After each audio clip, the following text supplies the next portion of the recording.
ஒரு சூப்பரான lunch combo செய்யலாமா? முருங்கைக்கீரை நம்ம ஊரில் பக்கத்து வீட்டில் ஃப்ரீயாக மரத்தில் பறிச்சுட்டு வருது. ஆனால் இங்கே இவ்வளோ காசு கொடுத்து வாங்குகிறோம், 5 திரம்ஸு. அப்போ நம்ம ஊர் காசுக்கு 125 ரூபா அந்த ரேட்டில், அந்த ரேஞ்சில் வருது. யாரெல்லாம் காடை முட்டை ட்ரை பண்ணியிருக்கீங்க?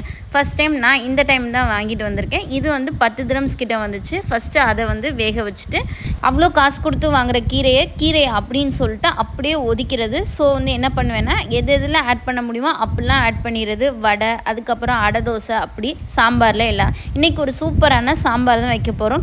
முருங்கைக்கீரை சாம்பார் டேஸ்ட் அவ்வளோ சூப்பராக இருக்கும். கசப்பே தெரியாமல் நல்ல ஒரு பருப்பு தால் வந்து சாப்பிட்ட மாதிரி தான் இருக்கும். நீங்களும் இந்த கீரை சாம்பார் ட்ரை பண்ணி பாருங்கள், கண்டிப்பாக டேஸ்ட்டு சூப்பராக இருக்கும். இதுக்கு சுருக்குன்னு வந்து ஒரு சைடிஷாக வந்து காடை முட்டை ஃப்ரை தான் வந்து நம்ம பண்ண போகிறோம், ரோஸ்ட் பண்ண போகிறோம். ஒரு கடாயில் எண்ணெய் ஊற்றி சோம்பு, வெங்காயம், கூடவே 6 தக்காளி போட்டு, மஞ்சள் தூள், மிளகாய் தூள், கரம் மசாலா போட்டு நல்லா எண்ணெய் பிரிஞ்சு வரும்போது நம்ம வேக வச்சு எடுத்துருக்க காடை முட்டையை நல்ல மசாலாவோட பரட்டி மல்லியில தூவி இறக்குனா சூப்பரான காடை முட்டை ஃப்ரை ரெடி. கண்டிப்பாக வந்து ட்ரை பண்ணி பாருங்கள். நம்ம சேனலை ஃபாலோ பண்ணிக்கோங்க.